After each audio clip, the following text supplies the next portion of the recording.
Olá, meu amigo, olá, minha amiga. Preparatório para a OAB, revisão geral aqui pelo Legale. Você tá se preparando aí para a OAB, né? Tá estudando, tá ralando e tem que ralar mesmo, né? Para se livrar logo dessa encrenca, fazer logo esse exame aí, ser aprovado para poder se preocupar só com a segunda fase. E o Legale tá aqui para te ajudar nesse momento de preparação, nesse momento tão delicado. E hoje aqui nessa aula é dia de revisão. Revisão geral, vou abordar os principais pontos aqui do direito empresarial para a OAB, ok? Meu nome é Rogério Martir e eu sou professor de direito empresarial no preparatório para a OAB do Legale, ok? Muito bom, então vamos lá, vamos começar a bater um papo e eu procurei aqui pensar os principais temas, fazer um tour, né? Fazer uma viagem aí sobre os principais temas, conceituando tudo para que você tenha uma ideia, uma revisão geral aí sobre a questão que envolve o direito empresarial, melhor dizendo, dentro do que a OAB pede, ok? Muito bom, vamos começar então com a conceituação do que é uma empresa, ou quem é ainda o empresário, né? Então vamos lá, vamos começar pelo empresário. Quem que é o empresário?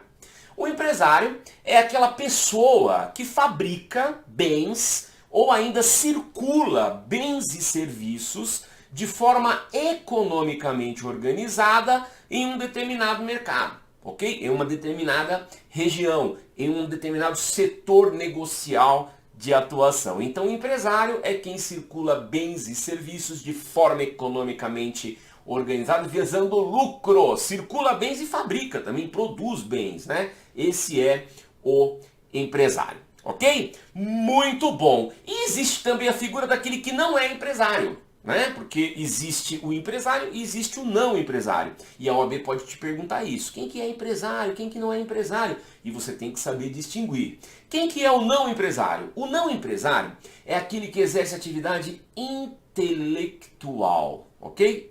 Pensa bem nisso, guarda bem isso na cabeça. Aquele que exerce atividade intelectual, ou seja, atividade científica, artística e literária. Se a pessoa exerce atividade científica, artística e literária, ela não pode ser considerada um empresário, ela é considerada um não empresário, ok? Por quê? Porque para ser empresário tem que circular bens e serviços, tem que fabricar, industrializar, né?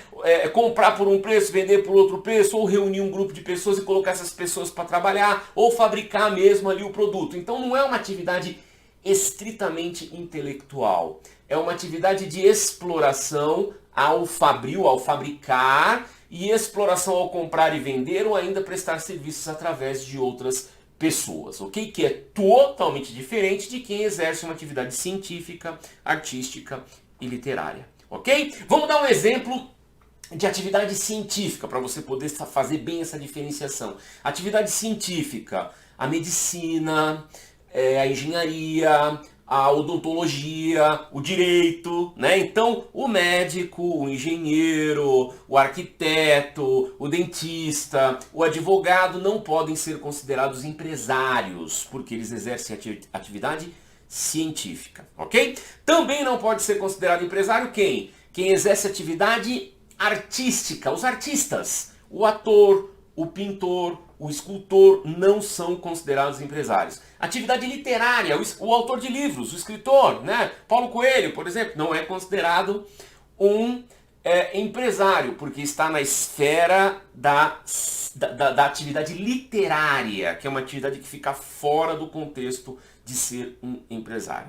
Bacana? Então, para você gravar direitinho, para a gente poder evoluir aí aqui na nossa revisão, né? Quem que é o empresário? É aquele que fabrica, que produz, que circula bens e serviços de forma economicamente organizada visando lucro.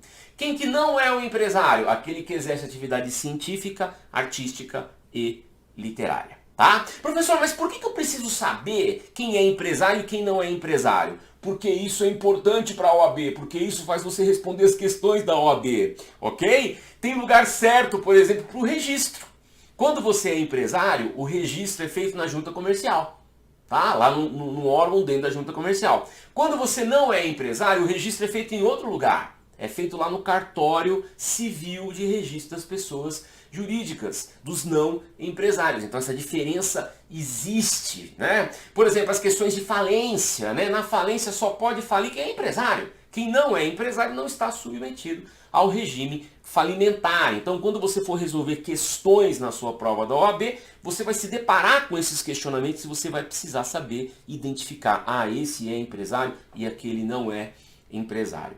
Ok? Muito bom. Então eu falei para você de empresário e não empresário. Agora, o que é a empresa? A empresa é a pessoa jurídica, né? Nós temos pessoa jurídica que exerce atividade empresária e temos pessoa jurídica que exerce atividade não empresária.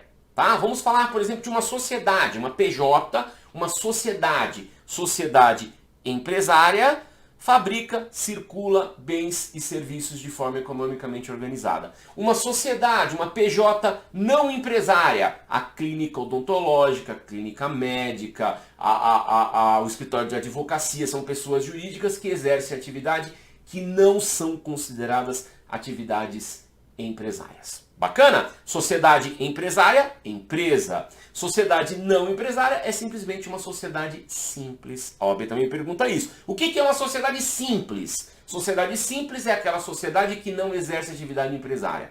O que é atividade empresária ou sociedade empresária? É aquela que fabrica, circula bens ou serviços de forma economicamente organizada visando lucro. Ok? Show! Então agora você já sabe diferenciar o que é um empresário do que não é um empresário. Bacana. Qualquer pessoa pode ser empresário? Sim.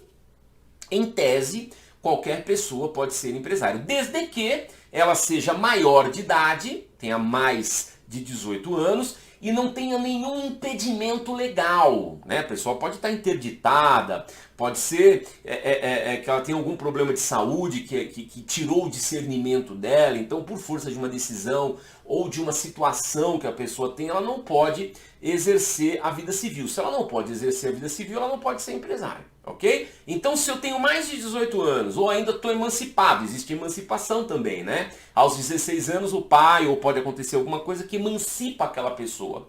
Então a pessoa pode ser emancipada ou maior de idade e não pode ter nenhum impedimento civil legal para poder ser empresário, ok? Muito bom. Existem algumas profissões que também proíbem a pessoa de ser empresário. Por exemplo, juiz de direito, o juiz de direito não pode ser empresário, o policial militar não pode ser empresário, o leiloeiro não pode ser empresário, o promotor de justiça não pode ser empresário. Por quê? Porque a lei diz que essas pessoas não podem ser empresários, ok? Então se a OAB te perguntar quem é que pode ser empresário, a pessoa que é maior de idade e que não possui nenhum impedimento legal. Se existir um impedimento legal, seja por profissão ou seja por qualquer outra coisa, a pessoa fica proibida de exercer a atividade empresária, a atividade empresarial. Ok? Muito bom! Existem algumas outras pessoas jurídicas que também não se enquadram na condição de ser uma empresa, né? de estar dentro do universo empresarial. Quais são essas pessoas jurídicas? As associações, as fundações, as instituições religiosas e os partidos políticos são pessoas jurídicas, mas que não são pessoas jurídicas empresárias. Elas estão no chamado terceiro setor. O que é o terceiro setor? São pessoas jurídicas que não visam lucro. Não têm a visão de lucro, estão pelo social, estão pela cultura, estão pela religião ou pela organização política, que são os partidos políticos, mas que não visam um lucro da mesma forma que a empresa convencional visa. Tá? Então olha como nós temos aqui um mundo empresarial dividido deste outro mundo, né? Então nós temos as empresas de um lado, nós temos as sociedades simples que não são empresas do outro, e nós temos ainda outras pessoas jurídicas que também não podem ser consideradas empresas porque não têm finalidade lucrativa. O que define, o que divide o setor privado do terceiro setor é exatamente isso. As pessoas jurídicas que estão lá no terceiro setor não visam lucro, não contemplam uma lucratividade. Ok? Muito bom. Dentro dessas pessoas jurídicas que nós estamos falando aqui, quais são as pessoas jurídicas que interessam para o direito empresarial? Para o direito empresarial interessa a sociedade com fins lucrativos, e dentro das condições ali do Código Civil, a EIRELI, a Empresa Individual de Responsabilidade Limitada. Né? Então essas duas pessoas jurídicas no Código Civil, a sociedade e a EIRELI, é o que interessa para o estudo do direito empresarial, e é esse caminho que você tem que seguir aí na sua prova, ok? Além dessas pessoas jurídicas aí, nós temos ainda o empresário individual, que tem uma lei específica que rege o empresário individual, e nós temos ainda o MEI, o microempresário individual, né? O microempreendedor individual, que é o que nós chamamos de MEI. Então são essas as 4 figuras empresariais. A empresa será uma sociedade empresária, ou será uma EIRELI, ou será um empresário individual, ou será um MEI. Então essa é a configuração que recai aí sobre a construção jurídica, de pessoa jurídica, envolvendo a condição de ser uma empresa. Bacana? Show de bola! Sócios em uma sociedade. Qualquer pessoa pode ser sócia de uma sociedade? Sim. Qualquer pessoa, se for uma sociedade empresária, qualquer pessoa que possa ser empresário pode estar como sócio dentro de uma sociedade empresária. Ok? Vedações. Olha que interessante, né? E a OAB costuma pedir isso, hein? Guarda o que eu estou te falando. Os cônjuges, as pessoas que são casadas, né? No regime da comunhão universal de bens e no regime da separação obrigatória de bens, não podem estar juntos em uma sociedade empresária. Ok? Guarda isso na cabecinha porque isso já caiu na OAB. Os cônjuges casados sob a comunhão universal de bens ou casados sob o regime da separação obrigatória de bens não podem figurar na mesma sociedade como sócios. Tá? Pode ser sócio de uma, pode ser sócio de outra, mas juntos na mesma sociedade são proibidos por força de lei.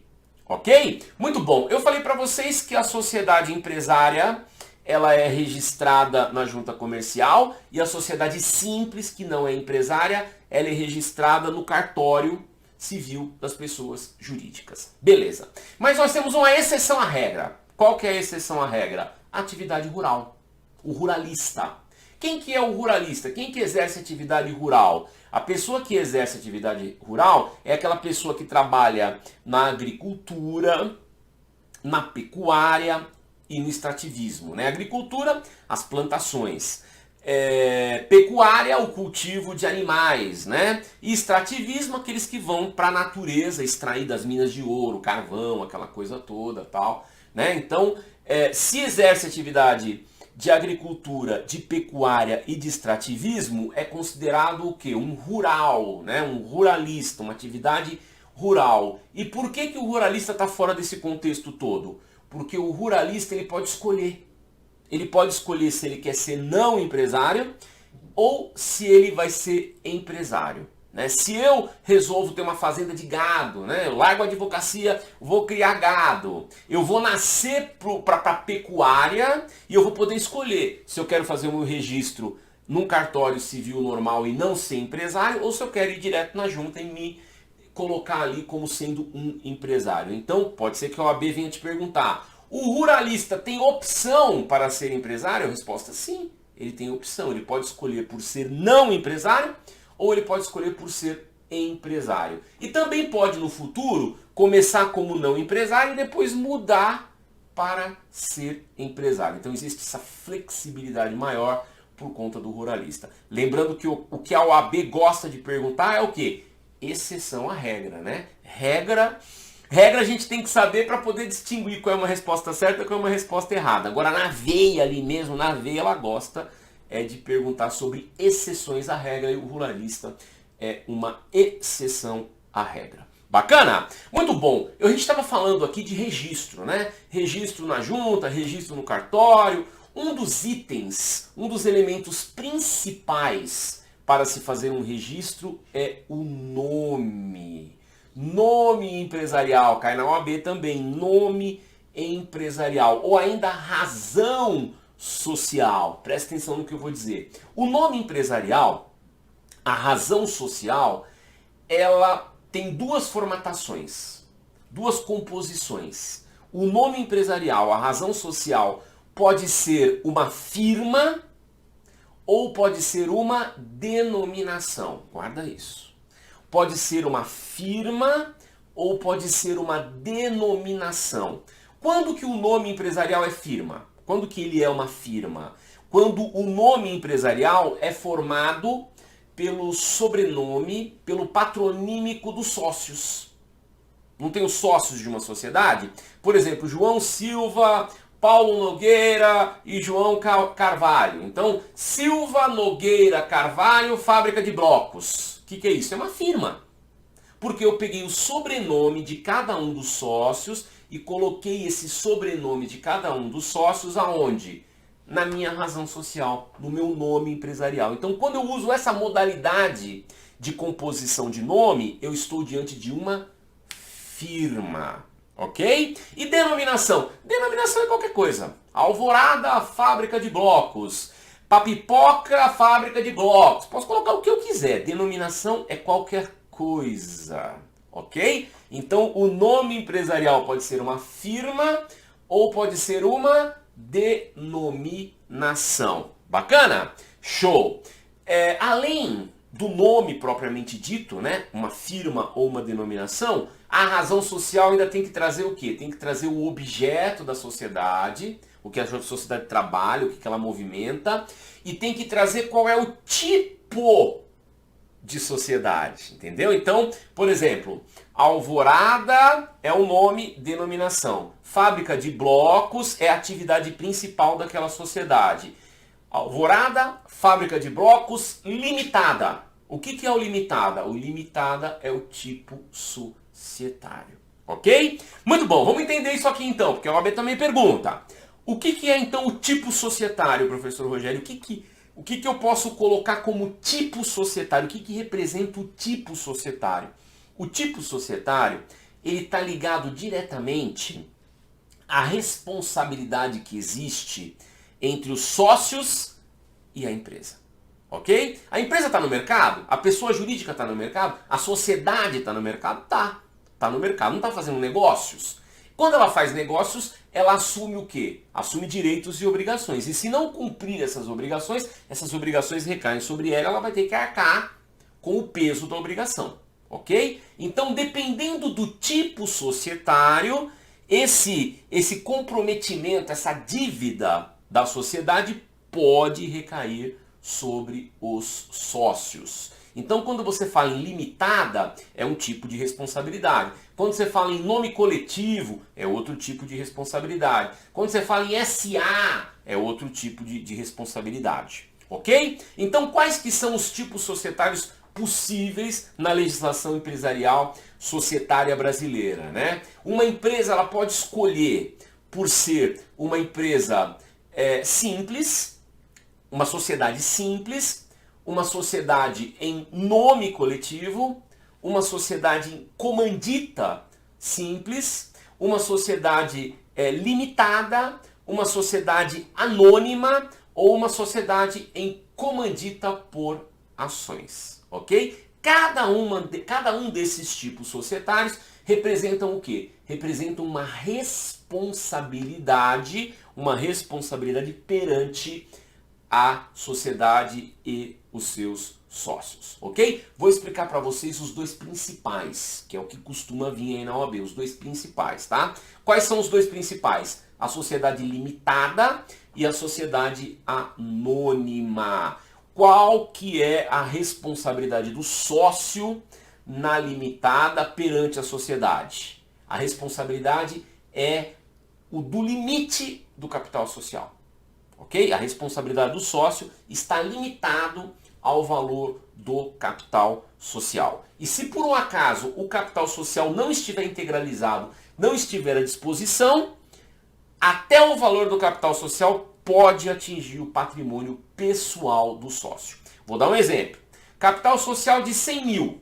Tem lá 5 sócios, capital social de 100 mil. Ok? essa empresa, essa sociedade se endivida e vem uma execução de 100 mil. Encontrou 100 mil. Encontrou lá os 100 mil. 100 mil foram encontrados. Vai recair alguma coisa sobre os sócios? Nada. Absolutamente nada. Agora vamos supor que chegou 100 mil, mas só tem 50 mil. Gastaram, perderam dinheiro lá e só tem 50 mil. Vai recair alguma coisa sobre os sócios? Os outros 50 mil, até chegar nos 100 mil. Ok? Vamos supor que não encontrou nada. Absolutamente nada. A empresa integralizou, mas entrou em dívida, gastou, não tem nenhum patrimônio, a empresa não tem nada. Chega a execução. O que vai acontecer? Os 100 mil vai recair sobre a figura dos sócios, sobre a pessoa dos sócios. Ok? Agora vamos supor que chega uma dívida de 1 milhão. 1 milhão de reais. Chega na empresa, capital social de 100 mil. Vai descer 1 milhão sobre os sócios? Não, não vai descer 1 milhão sobre os sócios. O máximo que vai descer sobre os sócios é 100 mil, pois a responsabilidade de cada um deles é até o valor do capital social. Se o valor do capital social é 100 mil, só vai descer sobre eles os 100 mil. Pouco importa o valor da dívida, o valor da execução, não vai descer sobre eles a totalidade, vai descer o limite do capital social, ok? Louco de quem vende 1 milhão para uma empresa que tem capital social de 100 mil. Quem assumiu o risco foi a pessoa que vendeu 1 milhão e tomou o calote, vamos dizer assim, né? Não vai poder descer 1 milhão sobre os sócios, vai descer até no máximo de 100 mil, que é uma regra que existe em face da sociedade limitada, ok? Só que é o seguinte, quando esses 100 mil não estão lá, que é o capital social, e desce sobre os sócios, aí todo mundo responde. Não importa se você tem 10% da empresa, 20% ou 1%, todo mundo responde solidariamente, ok? Por isso que está escrito na lei que a responsabilidade dos sócios é limitada ao valor do capital social, mas todos respondem solidariamente. Bacana? Se você entendeu isso, eu estou feliz demais, porque se vier alguma coisa na OAB nesse sentido, você vai conseguir responder e tirar de letra. Qual que é a responsabilidade do sócio na limitada? A responsabilidade é limitada ao valor do capital social. Se chegar uma execução e não encontrar aquele patrimônio, aquele capital social ali, não importa o valor da execução. O valor do capital social pode recair sobre os sócios e recaindo sobre os sócios, todos respondem solidariamente. Ok? Show! E na SA? E na sociedade anônima? Na sociedade anônima, o acionista não irá responder por nada. Por quê? Porque ele não tem rosto. Né? Por que a gente chama a sociedade anônima de sociedade anônima? Sociedade anônima, o que é um anônimo? O anônimo é o que não tem rosto. Então a responsabilidade em uma sociedade anônima é limitada ao valor que você pagou nas ações. Se eu vou lá e compro 50 mil reais de ações e essa empresa faz um endividamento gigante, blá blá blá blá blá blá, ninguém pode vir me cobrar. Eu não sou o controlador, eu não sou o gestor da empresa, eu fiz um investimento. Eu sou investidor, eu comprei 50 mil em ações. Se as ações valorizarem, o meu patrimônio pode ir de 50 para 100 mil. Mas se as ações desvalorizarem, eu posso perder os meus 50 mil. Então o acionista, qual é o risco do acionista? O risco do acionista é o valor que ele investiu nas ações. Se as ações crescerem, ele vai ter lucro. Se as ações descerem, ele vai perder tudo. Agora, uma dívida da sociedade anônima não atinge o patrimônio do acionista. Ok? Existe uma diferença entre a sociedade limitada e a sociedade anônima. A sociedade limitada é uma sociedade de pessoas. O mais importante são as pessoas, por isso que todo mundo responde. A sociedade anônima, o mais importante é o capital. Não são as pessoas, é o dinheiro. Tanto que ninguém sabe quem é acionista, são todos números ali. Né? Por isso que é uma sociedade anônima. Bacana? Show de bola, meu amigo. Vamos caminhar mais um pouquinho aqui dentro do direito empresarial, né? Eu estava falando de nome, né? Nome, o nome da empresa, firma, denominação. E quando a gente fala de nome, a gente chega naquelas situações de nome fantasia. O que é um nome fantasia? Né? Um nome fantasia é um apelido que a empresa tem, né? Então a empresa tem um apelido. Ah, professor, é uma marca. Pode vir a ser uma marca. Só que para poder virar uma marca, o que, que precisa? Precisa ter registro. Você precisa registrar isso para que possa virar uma marca. Enquanto não há o registro, é simplesmente um nome fantasia. Tem a razão social, mas lá na porta, né, no estabelecimento empresarial, que é a casa da empresa, tem lá na fachada um nome que é o nome que o estabelecimento ele é conhecido, que é diferente de marca. Tá? Vou falar um pouquinho de propriedade industrial. Nós estamos caminhando pro final das dicas aqui, então tô pegando as inspirações aqui, né? Então pode ser que eu estou inspirado aqui e venha alguma coisa de propriedade industrial aí na sua prova. Então acho que é importante a gente seguir um pouquinho por esse caminho. O que é propriedade industrial? Propriedade é eu ser dono, não é isso? Propriedade industrial, eu sou dono. Propriedade industrial, eu sou dono. Dono do quê? Dono de uma patente, dono de um desenho industrial ou ainda dono de uma marca. O direito de propriedade industrial envolve essas três figuras que, se vier na OAB, você já sabe que você está dentro do mundo da propriedade industrial, né? Então falou em patente, falou em desenho industrial, falou em marca, o que aparece para você? Aparece que você está dentro desse universo que envolve aí a propriedade industrial, ok? Muito bom, então vamos lá, o que é uma patente? A patente ela pode ser de invenção ou de um modelo de utilidade pública.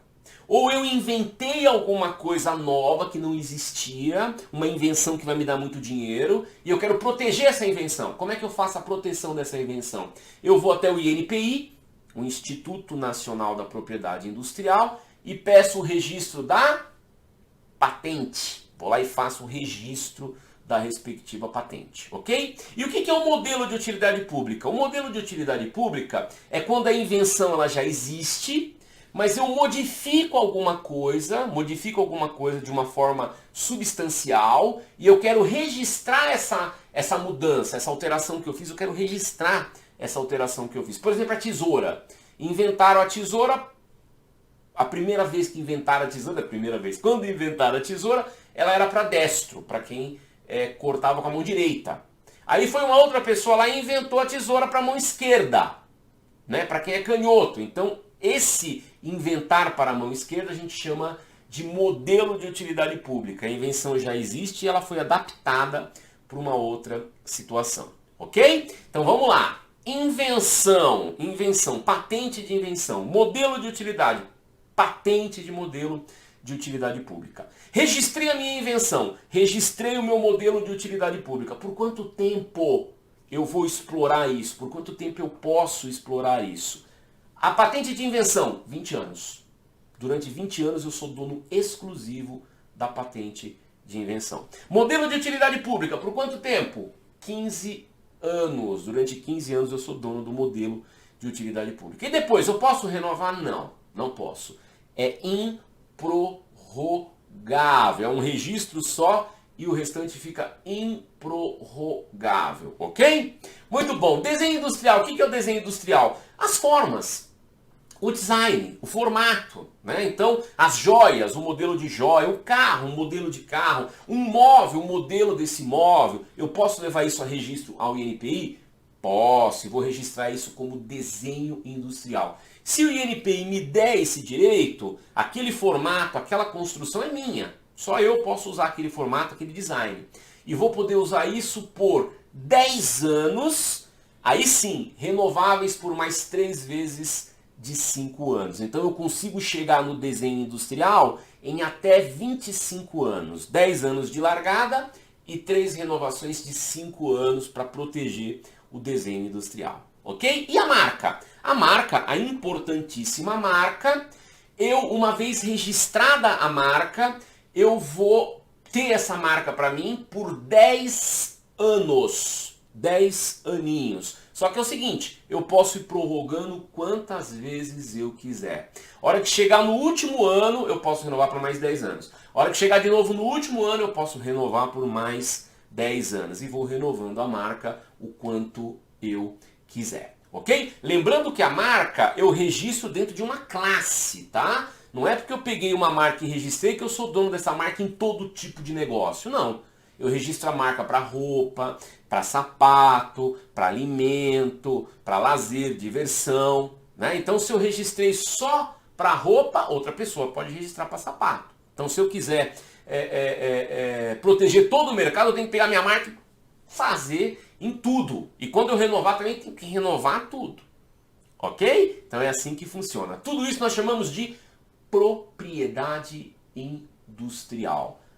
Patentes, invenção e modelo de utilidade pública, modelo, desenho industrial e as poderosas marcas. Ok, gente? É isso que tinha para falar, é isso que deu tempo de falar para você aqui nos 30 minutinhos que o Legale me deu, para poder dar algumas dicas, trazer para vocês algumas coisas que já caíram na OAB e que podem vir a cair novamente, ok? Grande abraço para você. Se você estiver interessado, vem fazer o curso com a gente aqui completinho. Aí você vai ter muito mais tempo, muito mais espaço para a gente poder passar todos os temas aí de incidência na OAB, ok? Grande abraço para você e toda a sorte no mundo no exame que você vai prestar. Até mais.